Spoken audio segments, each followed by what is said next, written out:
tabernacle of the Most High, in whom you also are built together for an habitation of God through the Spirit. Ephesians chapter 2 verse 22. Under the old Mosaic dispensation, God had a visible dwelling place among men. The bright Shekinah was seen between the wings of the cherubim which overshadowed the mercy seat, and in the tabernacle while Israel journeyed in the wilderness, and in the temple afterwards, when they were established in their own land, there was a visible manifestation of the presence of Jehovah in the place which was dedicated to his service. Now everything under the Mosaic dispensation was but a type, a picture, a symbol, of something higher and nobler. That form of worship was, as it were, a series of shadow pictures, of which the gospel is the substance. It is a sad fact, however, that there is so much Judaism in all our hearts, that we frequently go back to the old beggarly elements of the law, instead of going forward and seeing in them a type of something spiritual and heavenly, to which we ought to aspire. It is disgraceful to the present century to hear some men talk as they do. They had better at once espouse the Jewish creed. I mean, it is disgraceful to hear some men speak as they do with regard to religious edifices. I remember to have heard a sermon once upon this text: "If any man defile the temple of God, him will God destroy." And the first part of the sermon was occupied with a childish anathema against all who should dare to perform any unhallowed act in the churchyard, or who should lean the pole of the tent during the fair of the coming week against any part of that edifice, which, it seemed to me, was the God of the man who occupied the pulpit. Is there such a thing as a holy place anywhere? Is there any spot wherein God now particularly dwells? I know not. Listen to the words of Jesus: "Believe me, the hour comes, when you shall neither in this mountain, nor yet at Jerusalem, worship the Father." But the hour comes, and now is, when the true worshippers shall worship the Father in spirit and in truth, for the Father seeks such to worship him. Remember again the saying of the apostle at Athens: "God that made the world and all things therein, seeing that he is Lord of heaven and earth, dwells not in temples made with hands." When men talk of holy places, they seem to be ignorant of the use of language. Can holiness dwell in bricks and mortar? Can there be such a thing as a sanctified steeple? Can it possibly happen that there can be such a thing in the world as a moral window, or a godly doorpost? I am lost in amazement, utterly lost, when I think how addled men's brains must be when they impute moral virtues to bricks and mortar and stones and stained glass. Pray, how deep does this consecration go, and how high? Is every crow that flies over the edifice at that time in solemn air? Certainly it is as rational to believe that, as to conceive that every worm that is eating the body of an Episcopalian is a consecrated worm, and therefore there must necessarily be a brick wall, or a wide gravel path to protect the bodies of the sanctified from any unhallowed worms that might creep across from the dissenter's side of the cemetery. I say again, such child's play, such popery, such Judaism, is a disgrace to the century. And yet, notwithstanding, we all find ourselves at many times and seasons indulging in it. That at which you have just now smiled is but pushing the matter a little further, an error into which we may very readily descend. It is but an extravaganza of an error into which we all of us are likely to fall. We have a reverence for our plain chapels. We feel a kind of comfort when we are sitting down in the place which somehow or other we have got to think must be holy. Now let us, if we can, and perhaps it takes a great sturdiness and independence of mind to do it, let us drive away once and forever all idea of holiness being connected with anything but with a conscious active agent. Let us get rid once and forever of all superstitions with regard to place. Depend upon it, one place is as much consecrated as another, and wherever we meet with true hearts reverently to worship God, that place becomes for the time being God's house. Though it is regarded with the most religious awe, that place which has no devout heart within it is no house of God. It may be a house of superstition, but a house of God it cannot be. But still, says one, God has a habitation. Does not your text say so? Yes, and of that house of God I am about to speak this morning. There is such a thing as a house of God, but that is not an inanimate structure, but a living and a spiritual temple, in whom, that is Christ, you also are built together for an habitation of God through the Spirit. The house of God is built with the living stones of converted men and women, and the church of God, which Christ has purchased with his blood thighs, is the divine edifice and the structure wherein God dwells even to this day. I would, however, make one remark with regard to places in which we worship. I do think, albeit that there can be no sanctity of superstition connected with them, there is at the same time a kind of sacredness of association. In any place where God has blessed my soul, I feel that it is one other than the house of God, and the very gate of heaven. It is not because the stones are hallowed, but because there I have met with God, and the recollections that I have of the place consecrated to me, that place where Jacob laid him down to sleep. What was it but his sleeping chamber for the time being? But his sleeping chamber was none other than the house of God. You have rooms in your houses, I hope, and closets there more sacred in truth than any gorgeous cathedral that ever lifted its spire to heaven. Where we meet with God there is a sacredness, not in the place but in the associations connected with it. Where we hold fellowship with God, and where God makes bare his arm, though it is in a barn or a hedgerow, or on a moor or on a mountain side, there is God's house to us. And the place is consecrated at once, but yet not so consecrated as that we may regard it with superstitious awe, but only consecrated by our own recollections of blessed hours which we have spent there in hallowed fellowship with God. Leaving that out of the question, I come to introduce you to the house which God has built for his habitation. We shall regard the church this morning thus: first, as a building; secondly, as a habitation; Thirdly, as what she is soon to become, namely a glorious temple. First, then, we shall regard the church as a building. And here let us pause to ask the question first of all, what is a church? What is the church of God? One sect claims the title for itself of the church, while other denominations hotly contend for it. It belongs to none of us. The church of God consists not of any one particular denomination of men. The church of God consists of those whose names are written in the book of God's eternal choice. The men who were purchased by Christ upon the tree, the men who are called of God by his Holy Spirit, and who being quickened by that same Spirit partake of the life of Christ and become members of his body, of his flesh and of his bones. These are to be found in every denomination, all sorts of Christians. Some stray ones where we little dreamed of them and they're a member of the church of God hidden in the midst of the darkness of accursed Rome. Now and then, as if by chance, a member of the church of Christ, connected with no sect whatever, far away from all connection with his brethren, having scarcely heard of their existence yet still knowing Christ, because the life of Christ is in him. Now this church of Christ, the people of God, throughout the world, by whatever name they may be known, are in my text compared to a building in which God dwells. I must now indulge in a little allegory with regard to this building. The church is not a heap of stones shot together. She is a building. Of old her architect devised her. Methinks I see him, as I look back into old eternity, making the first outline of his church. Here, said he in his eternal wisdom, shall be the cornerstone, and there shall be the pinnacle. I see him ordaining her length and her breadth, appointing her gates and her doors with matchless skill, devising every part of her and leaving no single portion of the structure unmapped. I see him, that mighty architect, also choosing to himself every stone of the building, ordaining its size and its shape, settling upon his mighty plan the position each stone shall occupy, whether it shall glitter in front, or be hidden in the back, or buried in the very center of the wall. I see him marking not merely the bare outline, but all the structure itself, all being ordained, decreed and settled in the everlasting covenant, which was the divine plan of the mighty architect upon which the church is to be built. Looking on, I see the architect choosing a cornerstone. He looks to heaven, and there are the angels, those glittering stones. He looks at each one of them from Gabriel down, but, said he, none of you will suffice. I must have a cornerstone that will support all the weight of the building, for on that stone every other one must lean. Gabriel, you will not suffice. Raphael, you must lay by. I cannot build with you. Yet it was necessary that a stone should be found, and one too, that should be taken out of the same quarry as the rest. Where was he to be discovered? Was there a man who would suffice to be the cornerstone of this mighty building? Ah, no. Neither apostles, prophets, nor teachers would. Put them all together, and they would be as a foundation of quicks, and in the house would totter to its full mark. How the divine mind solved the difficulty! God shall become man, very man, and so he shall be of the same substance as the other stones of the temple, yet shall he be God, and therefore strong enough to bear all the weight of this mighty structure, the top whereof shall reach to heaven. I see that cornerstone laid. Is there singing at the laying of it? No. There is weeping there. The angels gathered round at the laying of this first stone.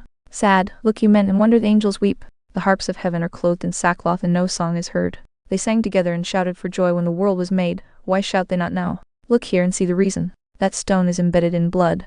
That cornerstone must lie nowhere else but in his own gore. The vermilion cement drawn from his own sacred veins must end it. And there he lies, the first stone of the divine edifice. Oh, begin your songs afresh, you angels, it is over now. The cornerstone is laid. The terrible ceremony is complete, and now, from where shall we gather the stones to build this temple? The first is laid, where are the rest? Shall we go and dig into the sides of Lebanon? Shall we find these precious stones in the marble quarries of kings? No. Where are you flying, you laborers of God? Where are you going? Where are the quarries? And they reply, we go to dig in the quarries of Sodom and Gomorrah, in the depths of sinful Jerusalem, and in the midst of erring Samaria.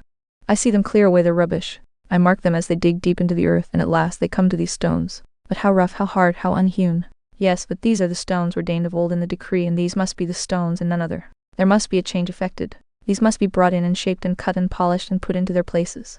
I see the workmen at their labor. The great saw of the law cuts through the stone, and then comes the polishing chisel of the gospel. I see the stones lying in their places, and the church is rising. The ministers, like wise master builders, are there running along the wall, putting each spiritual stone in its place. Each stone is leaning on that massive cornerstone, and every stone depending on the blood and finding its security and its strength in Jesus Christ, the cornerstone, elect and precious. Do you see the building rise as each one of God's chosen is brought in, called by grace and quickened? Do you mark the living stones, as in sacred love and holy brotherhood they are knit together? Have you ever entered the building and noticed how these stones lean one upon another, bearing each other's burden and so fulfilling the law of Christ? Do you mark how the church loves Christ and how the members love each other? How first the church is joined to the cornerstone, and then each stone bound to the next, and the next to the next, till the whole building becomes one. Lo, the structure rises, and it is complete, and at last it is built. And now open wide your eyes and see what a glorious building this is, church of God. Men talk of the splendor of their architecture. Ethese is architecture, indeed neither after Grecian nor Gothic models, but after the model of the sanctuary which Moses saw in the holy mountain. Do you see it? Was there ever a structure so comely as this, instinct with life in every part? Upon one stone shall be 7 eyes, and each stone full of eyes and full of hearts.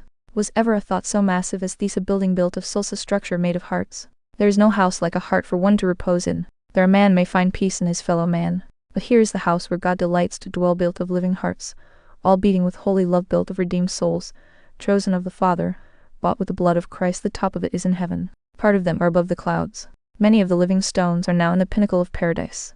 We are here below. The building rises, the sacred masonry is heaving, and as the cornerstone rises, so all of us must rise until at last the entire structure from its foundation to its pinnacle shall be heaped up to heaven, and there shall it stand forever, the New Jerusalem, temple of the majesty of God. With regard to this building, I have just a remark or two to make before I come to the next point. Whenever architects devise a building, they make mistakes in forming the plan. The most careful will omit something. The most clever find in some things he has been mistaken. But mark the church of God. It is built according to rule and compass and square, and it shall be found at last that there has not been one mistake. You perhaps, my dear brother, are a little stone in the temple, and you are apt to think you ought to have been a great one. There is no mistake about that. You have but one talent. That is enough for you. If you had 2, you would spoil the building. You are placed perhaps in a position of obscurity, and you are saying, "Oh, that I were prominent in the church." If you were prominent, you might be in a wrong place. And but one stone out of its place in architecture so delicate as that of God would mar the whole. You are where you ought to be, stay there. Depend on it, there is no mistake. When at last we shall go round about her, mark her walls, and tell her bulwarks, we shall each of us be compelled to say, "How glorious is this Zion!" When our eyes shall have been enlightened and our hearts instructed, each part of the building will command our admiration. The top stone is not the foundation, nor does the foundation stand at the top. Every stone is of the right shape. The whole material is as it should be, and the structure is adapted for the great end, the glory of God, the temple of the Most High.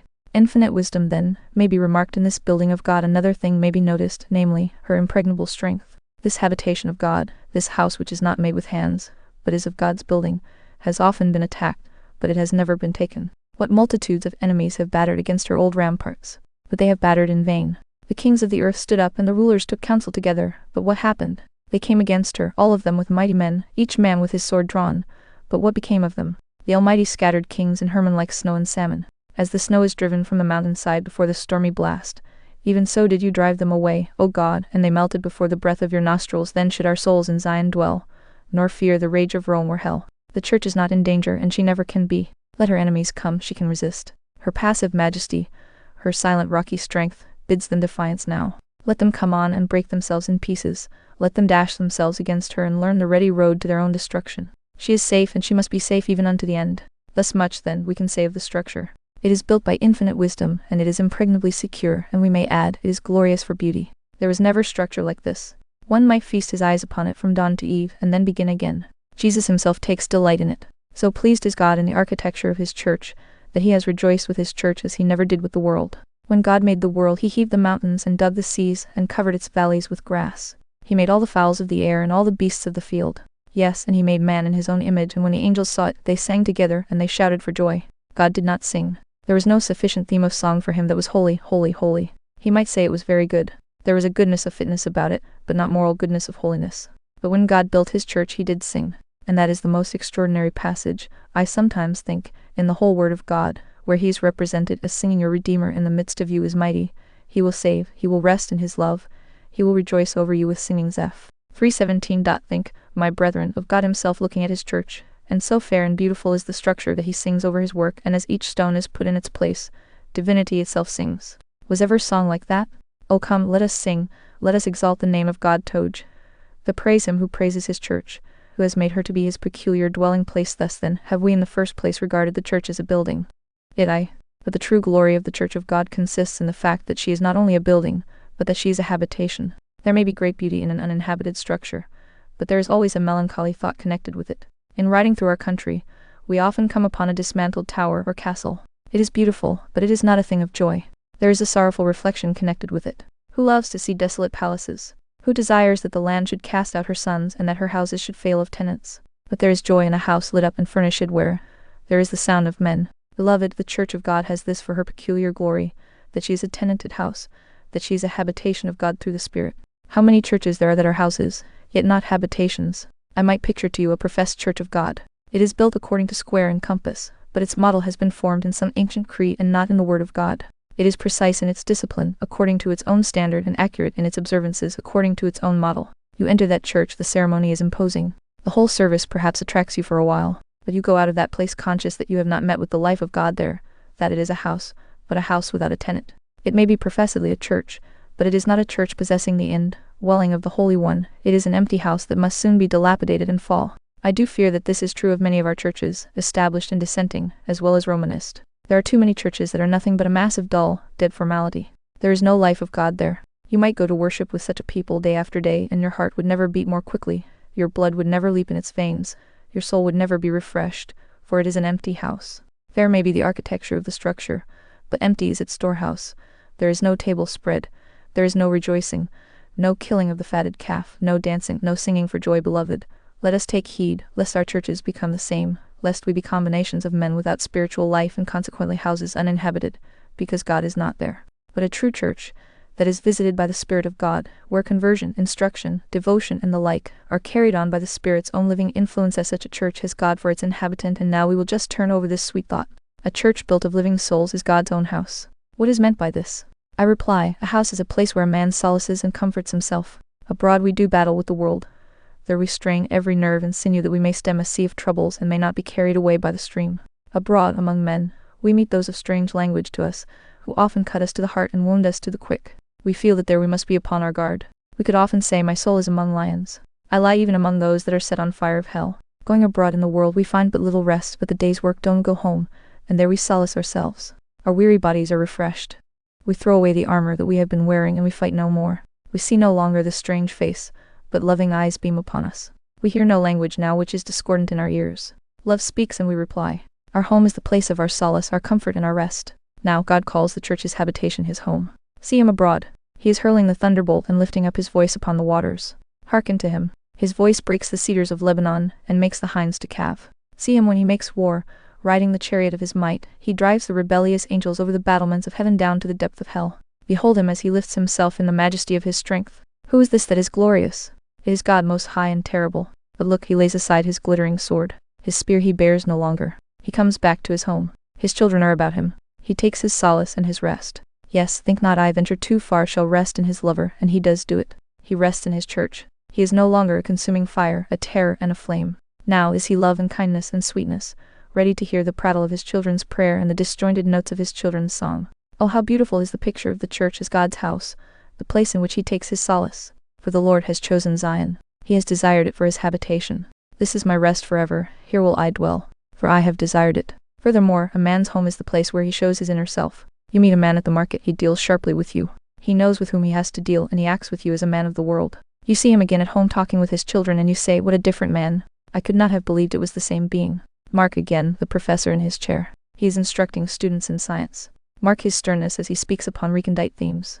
Would you believe that that same man will in the evening have his little one upon his knee, and will tell it childish tales and repeat the ballads of the nursery? And yet, it is even so. See the king as he rides through the street in his pomp. Thousands gather round him, acclamation rends the sky. With what majestic port he bears himself. He is all king, every inch a monarch, as he towers in the midst of the multitude. Have you seen the king at home? He is then just like other men. His little ones are about him. He is on the floor with them in their games. Is this the king? Yes, it is even he. But why did he not do this in his palace in the streets? Oh no, that was not his home. It is in his home that a man unbends himself. Even so with regard to our glorious God, it is in his church that he manifests himself as he does not unto the world. The mere worldling turns his telescope to the sky, and he sees the pomp of God and the stars, and he says, O God, how infinite are you! Devoutly he looks across the sea and beholds it lash with tempest, and he says, Behold the might and majesty of the deity. The anatomist dissects an insect and discovers in every part of it divine wisdom, and he says, How wise is God! Yes. But it is only the believer who, as he kneels in his chamber, can say, My Father made all these, and then can say, Our Father which art in heaven, hallowed be your name. There are sweet revelations which God makes in his church, which he never makes anywhere else. It is there he takes the children to his bosom. It is there he opens his heart and lets his people know the fountains of his great soul and the might of his infinite affection. And is it not a sweet thing to think of God at home with his family, happy in the house of his church? But yet furthermore, another thought strikes me now. A man's home is the center of all he does. Yonder is a large farm. Well, there are outhouses and hayracks and barns and the like. But just in the middle of the center is the house, center of all husbandry. No matter how much wheat there may be, it is to the house the produce goes. It is for the maintenance of the household that the husband carries on his husbandry. You may hear the cattle lowing yonder, you may mark the sheep upon the hills, but the fleece comes home and the full udders must yield the milk for the children of the house, for the house is the center of all. Every river of industry comes down towards the sweet soft inland lake of home. Now God's church is God's center. He is abroad in the world, he is busy here and there and everywhere, but to what does all his business tend? To his church. Why does God clothe the hills with plenty? For the feeding of his people. Why is providence revolving? Why those wars and tempests and then again this stillness and calm? It is for his church. Not an angel divides the ether who has not a mission for the church. It may be indirectly, but nevertheless truly so. There is not an archangel that fulfills the behests of the Most High, but really carries the church upon his broad wings and bears up her children lest they dash their feet against a stone. The storehouses of God are for his church. The depths beneath of hidden treasure, of God's unutterable riches, all these are for his people. There is nothing which he has from his blazing crown to the darkness that is beneath his throne, that is not for his redeemed. All things must minister and work together for good for the chosen church of God, which is his house, his daily habitation. I think if you will turn that over and over again, when you are away, you will see there is much in the beautiful fact that as the house is the center, so is the church the center of everything. With God one other thought and I will have done. We have heard much talk of late about the French invasion. I shall begin to be alarmed about it when I see it, but certainly not till then. However, there is one thing we may say pretty safely. We are many of us peaceable men and would not like to wield the sword. The first sight of blood would sicken us. We are peaceful beings, we are not for fighting and war. But let the most peaceful man imagine that the invader has landed on our shore, that our houses are in danger and our homes about to be sacked by the foe. Our conscientiousness, I fear, would give way. Notwithstanding all we might say about the wrongness of war, I query whether there is a man among us who would not take such weapon as he could find next to hand to repel the enemy. With this for our war cry, our hearths and our homes, we would rush upon the invader. Be he who he may or what he may, there is no might so tremendous that it could paralyze our arm. Until we were frozen in death we would fight for our homes. There would be no command so stern that it could quiet us. We should break through every band and bond, and the weakest of us would be a giant, and our women would become heroines in the day of difficulty. Every hand would find its weapon to hurl at the invader. We love our homes, and we must and will defend them. Yes, and now lift up your thoughts. Church is God's home. Will he not defend it? Will he suffer his own house to be sacked and stormed? Shall the hearth of divinity be stained with the blood of his children? Shall it be that the church is overthrown and her battlements stormed, her peaceful habitations given up to fire and sword? No, never, not while God has a heart of love, and while he calls his people his own house and his habitation. Come, let us rejoice in this our security. Let earth be all in arms abroad, we dwell in perfect peace, for our Father is in the house, and he is God Almighty. Let them come on against us, we need not fear, his arm shall fell them, the breath of his nostrils shall blast them, a word shall destroy them, they shall melt away like the fat of rams, as fat of lambs shall they be consumed, into smoke shall they consume away. All these thoughts seem to me naturally to arise from the fact that the church is God's habitation. Romans 3. I was about to show you in the third place, that the church is by and by to be God's glorious temple. It does not yet appear what she shall be. I have, however, already mentioned this precious fact. The church is rising today, and she shall continue to rise until the mountain of the Lord's house shall be established upon the top of the mountains. And then, when all nations shall call her blessed and him blessed, too, and they shall all say, Come and let us go up to the house of our God that we may worship him, then shall the church's glory begin. When this earth shall pass away, when all the monuments of empires shall be dissolved and run down in the common lava of the last burning, then shall the church be caught up in the clouds and afterwards be exalted to heaven itself, to become a temple such as eye has not seen. And now, brothers and sisters, in conclusion I make these remarks. If the church of God is God's house, what should you and I do? Why, we should earnestly seek to be a part of that temple. Let us not grieve his spirit lest he leave his church for a while. Above all, let us not be hypocrites lest he never come into our hearts at all. And if the church is God's temple and God's house, let us not defile it. If you defile yourself, you defile the church, for your sin, if you are a church member, is the church's sin. The defilement of one stone in the building virtually mars its perfection. Take care that you are holy even as he is holy. Let not your heart become a house for Belial. Think not that God and the devil can dwell in the same habitation. Give yourself wholly to God. Seek for more of his Spirit, that as a living stone you may be wholly consecrated and never be content unless you feel in yourself the perpetual presence of the divine inhabitant who dwells in his church. May God now bless every living stone of the temple. And as for you that as yet are not hewn out of the quarries of sin, I pray that divine grace may meet with you, that you may be renewed and converted and at last be partakers of the inheritance of the saints of light.